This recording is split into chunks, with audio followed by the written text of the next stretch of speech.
So ಅಮ್ಮ ಒಂದು ಮಾತು ಹೇಳಿದ್ರು, ಪುಟ್ಟ ನಿನಗೆ ಬೇಜಾರು ಮಾಡ್ಕೋಬೇಡ ಹಿಂಗೆ ಹೇಳ್ತೀನಿ ಅಂತ,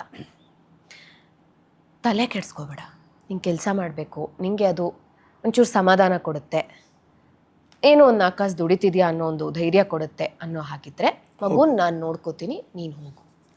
ನಾನೇನು ಮಾಡ್ತಿದ್ದೆ, ಹಾಲನ್ನು ಎಕ್ಸ್ಪ್ರೆಸ್ ಮಾಡಿಬಿಟ್ಟು ಹೋಗ್ತಿದ್ದೆ, ಅದ್ರ ಜೊತೆಗೆ ಫಾರ್ಮುಲಾ ಮಿಲ್ಕು ಕೊಡ್ತಾ ಇದ್ದೆ. ಅವಳು ಬೆಳ್ಕೊಂಡ್ಳು ದೇವ್ರ ದಯೆಯಿಂದ. ಒಂದು 6-6.5 ತಿಂಗಳಿಗೆ ಅಮ್ಮ ತೆಳ್ಳಗೆ ಸರಿ ಮಾಡಿಕೊಡೋರು ಅವಳಿಗೆ, ರಾಗಿ ಸರಿ ಕುಡ್ಕೋತಿದ್ಲು. ಅವಳಿಗೂ ಅಡ್ಜಸ್ಟ್ ಆದ್ಲು. ಅಮ್ಮ ಕೆಲ್ಸಕ್ಕೆ ಹೋಗ್ತಾಳೆ, ಬರ್ತಾಳೆ.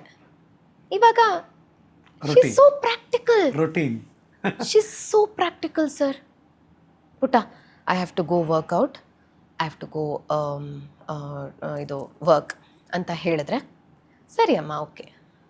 ನಿಮ್ಮಗಳಲ್ವಾ ಪ್ರಾಕ್ಟಿಕಲ್? ಸರ್ ನಾನು ಇಮೋಷ್ನಲ್ಲು, ನನ್ನಲ್ಲಿ ಒಂದು ಒಂದು ಒಂದು 10% ಪ್ರಾಕ್ಟಿಕ್ಯಾಲಿಟಿ ಇದೆ ಅಂದರೆ ಅದು ರಘುವಿಂದ. ಓ ಹಂಗ. I am emotionally connected to everything. ಒಂದು ವಸ್ತುಗೂ ಕೂಡ ನಾನು ಇಮೋಷನ್ಸನ್ನು ಕನೆಕ್ಟ್ ಮಾಡಿರ್ತೀನಿ.